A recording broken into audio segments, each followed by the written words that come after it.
Yo, this is Andre Arroyo, but you can call me Dre 23 or call me Dre, whatever. Welcome to my world. And this is my very first review of SummerSlam 2024 that was held in Cleveland Browns Stadium in Cleveland, Ohio. It had the attendance of 57,791. I think it's a new record. I think it was, because they made a big deal about it later in the night. 7 matches were on the card. There were about 6 titles were on the line. The only titles that were not on the line were the tag team titles from Raw or SmackDown. So I think this is the first SummerSlam not to have a tag team match or tag team title match, which was very interesting because, you know, tag teams is very important, and for some reason it's not on here. Don't ask me why, ask Triple H. The main story going in is the main event. Cody Rhodes defending the WWE title, undisputed WWE title against Solo Sikoa, who, I'm gonna be honest, is coming in kind of like somewhat of a record, but Solo has, you could tell that he is gonna be a contender. This was just like a storyline, just keep going, but I'm gonna get to that later. First things first. Liv Morgan defending the Women's World Title against Rhea Ripley with Dirty Dom Mysterio. This part of this love triangle they're going through. Oh boy. Okay, both superstars were flirting with Dominic, trying to get under each rival's skin. Really eventually got her hands on Morgan, but Ripley got her shoulder posted into by Liv Morgan. She kept screaming, "Oh, my shoulder's out, but didn't want to give up, so Liv continued to go after Ripley's shoulder. First, eventually got to a point where Ripley was able to fight that, able to bounce back her shoulder into the announcer's table, which was a pretty sick scene. Like that was cool. But later on, it got very frustrating. Like, there was a lot of counters. The Riptide was reversed through a DDT. Then here comes the ending. Rhea, in not a smart move, tries to go after a chair, but then Dirty Dom was like, "Wait a minute, you can't win the match with getting disqualified." So Rhea calms down. Liv tries to take advantage of her, but she can't do it. Mysterio distracts the referee. Liv goes to Oblivion on Rhea Ripley on the chair, and it gets 1, 2, 3, retains the title. After the match, Mysterio handed Morgan the title and gave her a kiss. So this was always a betrayal to begin with. And boy, Rhea is upset. In the back, Damian Priest is really pissed off. He's asking everybody else in Judgment Day what the hell's going on. He's like, "Oh, no, we don't know. I give number grades on matches, not letter grades. So this match I give 4 out of 5 for the story. The wrestling itself, it was cool. You know, it wasn't that we've seen it before, but it was pretty good. The betrayal, it was kind of coming. Everyone saw that coming. But yeah, this is the beginning of the end of Judgment Day. You know, it's coming to an end, and I'll explain that match later. I'll explain what happens later in the night. But this is sometimes off to a good start. Oh, by the way, the first match took place was about 15 minutes 55 seconds, so not bad for a first match. However, the second match was very short, but it proved its purpose. The Intercontinental Championship as Sami Zayn defends against Braun Breaker. This is the second time they've met on pay-per-view. These two have met on pay-per-view. Last month was Money in the Bank. Everyone thought that Braun was going to win. He didn't. He lost. So we now got the sequel. And boy, did Braun Breaker show up. Braun Breaker actually tried to spear Zayn, but he missed. Hit the pole very hard. And Zayn, he whiffed on a Luva kick. Breaker went off with his own version of Frankensteiner when he leans back. You gotta see it, it's awesome. Breaker got hit with a Blue Thunder Bomb, explosive suplex. Zayn went for the Luva kick and intercepted by a spear. And to make things even better, Braun Breaker sped back to the ropes, got another spear. Braun Breaker is your new Intercontinental Champion. This match was 5 minutes and 55 seconds. My 5 minutes 40 seconds. I'm sorry. Oh boy. I mean, for a match as short as this match was actually pretty damn good. The only problem was, yeah, I give the match 3.5 out of 5. It's a fine match. It's just too short. However, besides it being short, Breakker is the Intercontinental Champion. Now he can move on. Actually, there might be a trilogy in this, but after he's done with Sami Zayn, he can move on and dominate like he was determined to, which is great. Oh, by the way, wondering where I'm wearing Zera's gear. I'm an Ace fan. No, I'm not happy with the situations going on with Ace situation. John Fisher being a fool. But you know, I'm staying in there. This big A. Alright, match number 3 is for the United States Championship. Logan Paul, the Maverick, defends against LA Knight. Yeah. Paul comes out to Machine Gun Kelly. Knight rolled up his Paul's. Knight ends up coming up in Paul's prime brand Hummer that he stole on SmackDown, so he busts out the windows with a steel pipe. Here's where fists are flying before the match. These two are actually fighting before the match, which is crazy. They did all sorts of stuff. It's completely nuts. This goes on for a minute, and they finally get through after like 5 minutes. They finally get into the ring, and the match officially starts. Knight nearly won with an elbow drop, but Paul answered nicely with a springboard clothesline. Paul, despite being the biggest douchebag in the world, is incredibly athletic. Gotta add to him. He did one of the best springboard moonsaults on the outside I've ever seen in my life. Still didn't really get him the match. MGK slipped some brass knuckles to Paul in the closing moments. The champion cracked Knight on the outside, but he couldn't quite get the match done. Knight countered the buckshot lariat into a BFT to win what seemed like for ages his first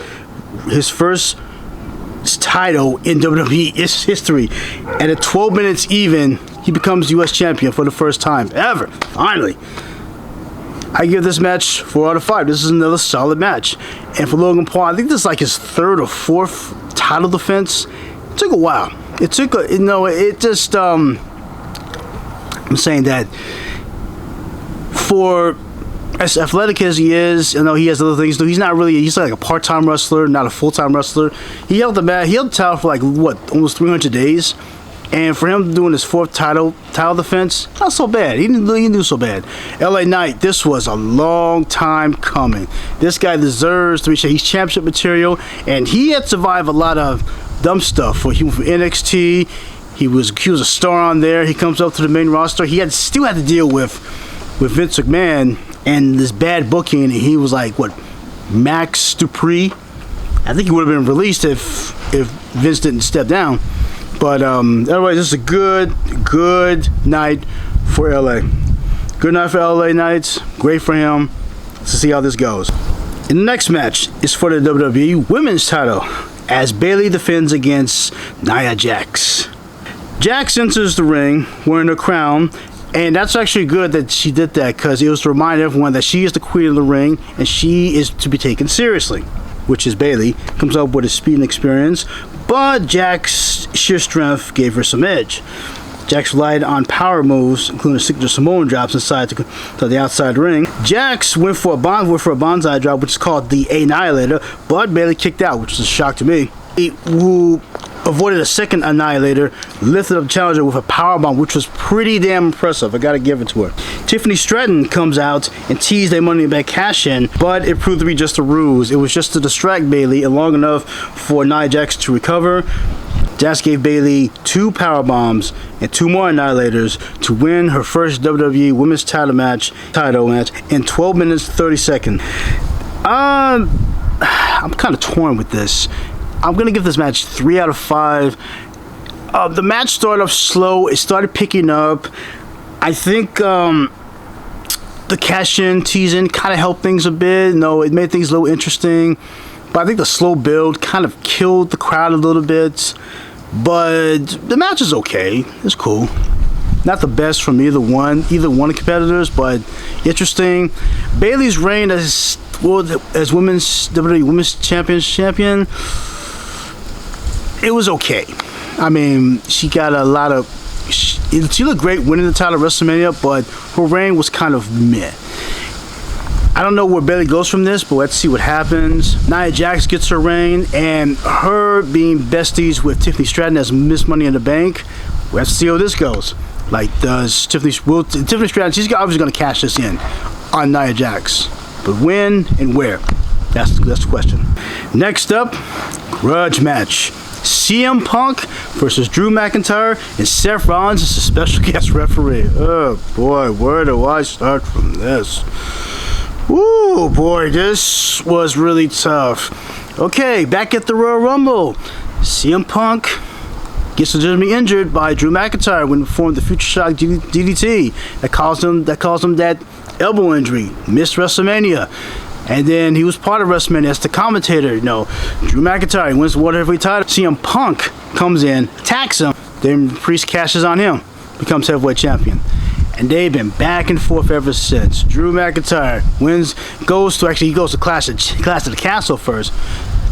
CM Punk screws him there. Drew McIntyre wins the Money in the Bank on the same night, tries to cash in the World Heavyweight title. CM Punk screws him over. Drew McIntyre fires back in CM Punk's home of Chicago. He ends up attacking the guy. Not only does he attack CM Punk, he takes the specialized bracelet that has his wife's name and his dog's name on there. Boy. Well, and to make matters worse, Seth Rollins, he's in here.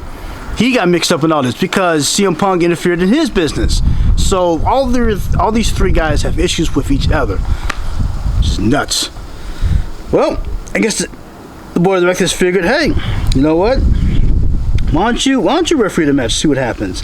I would have liked a triple threat match, but that may come down in the middle and like later, like maybe the next pay-per-view. But as for this match, it was pretty good. My only issue with it is CM Punk.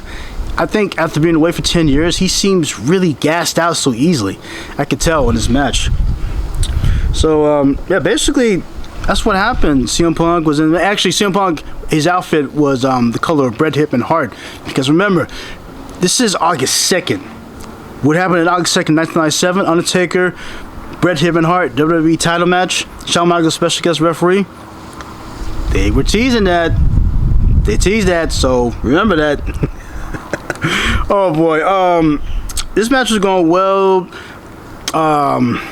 Seth Rollins is like, just go ahead, wrestle. I don't care. Punk, you know, making a rare psychological error, which is weird because I never thought he'd do something like that.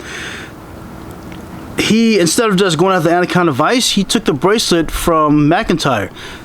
Then everything goes all crazy again.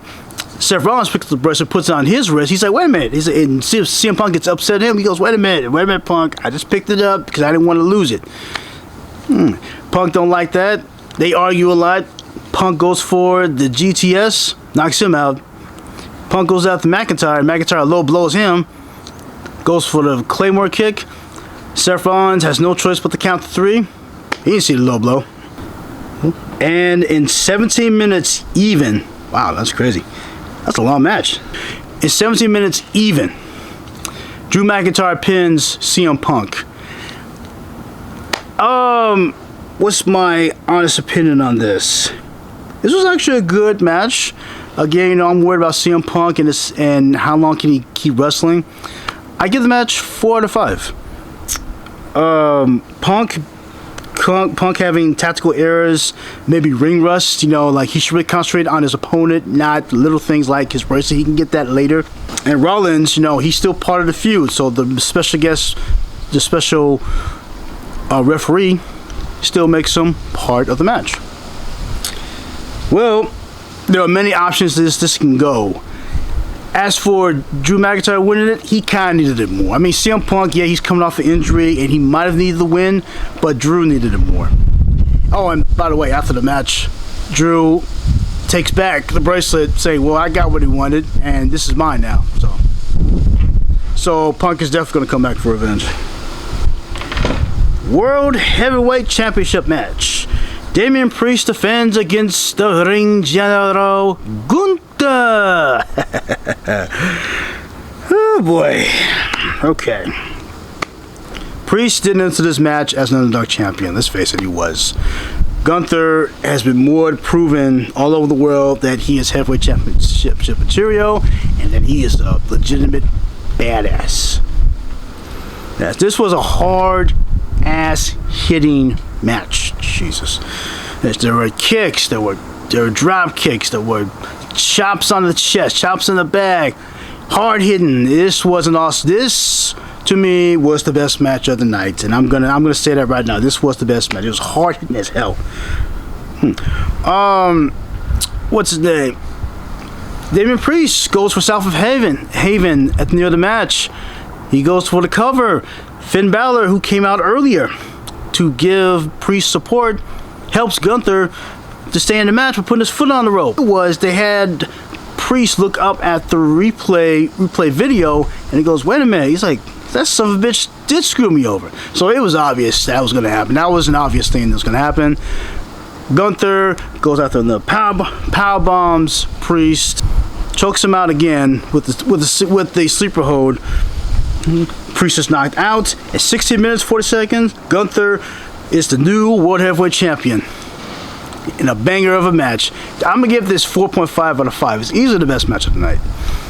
This was gonna be hard hitting, and it did not disappoint. I loved every bit of this match. This was so hard hitting.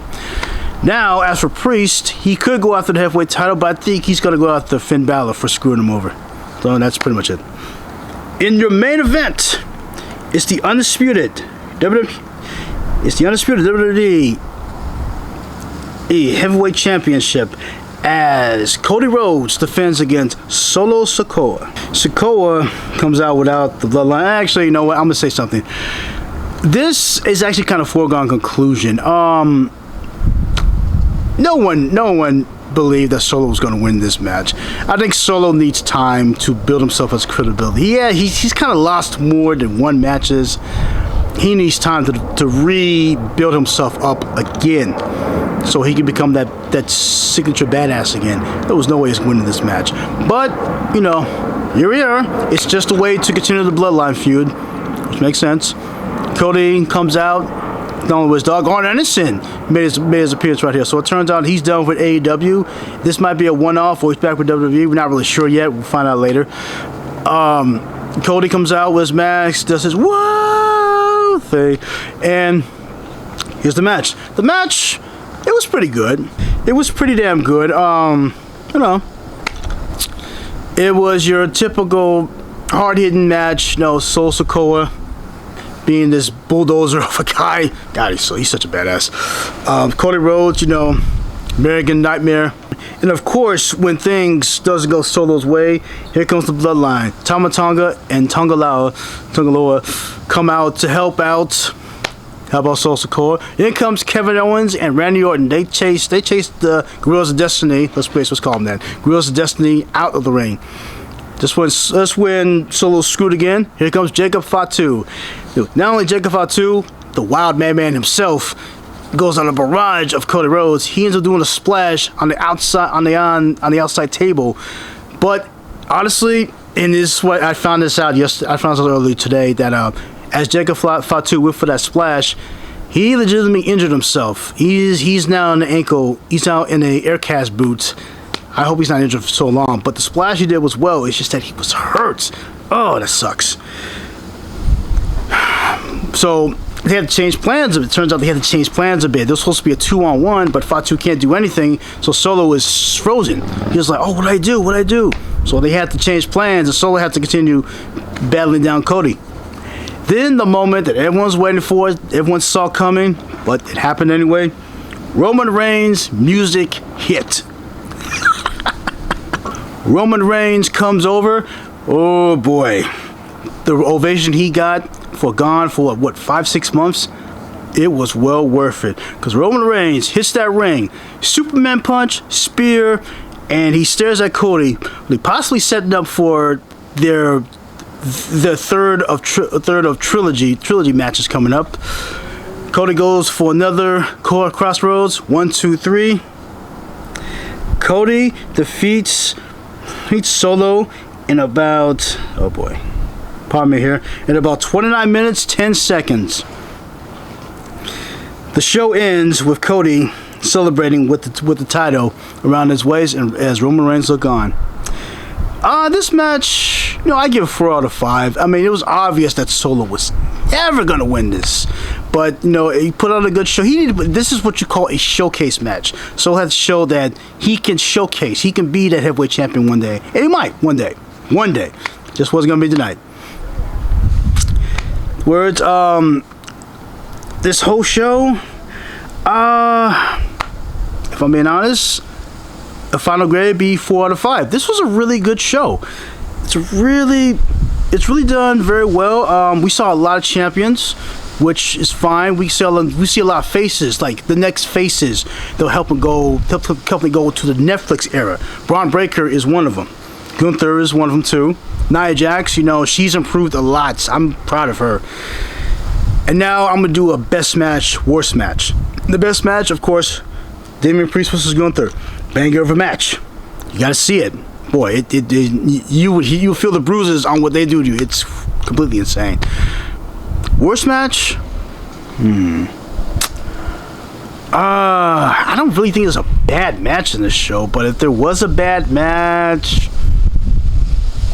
I'm gonna have to go with Nia Jax and Bayley, because that match had a slow build and they kind of lost the crowd for a minute. I'm gonna say that match was really the lowest match, even though I don't want to, but it kind of was leading to that point. I can't say Breaker versus Zayn, because that was the shortest match, which really should have gotten at least maybe 3 or 4 minutes.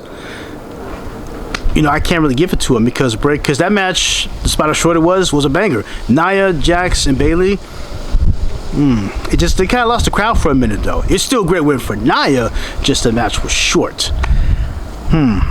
Well, this show was good. I mean, give me your thoughts and opinion about, you know, what match was great, what match sucked, what's show great, was it not great? You know, just be honest, be cool. And it's my first video, so I'm working on things, so it's all good. So I'm Call Me Dre. Welcome to my world. Peace out.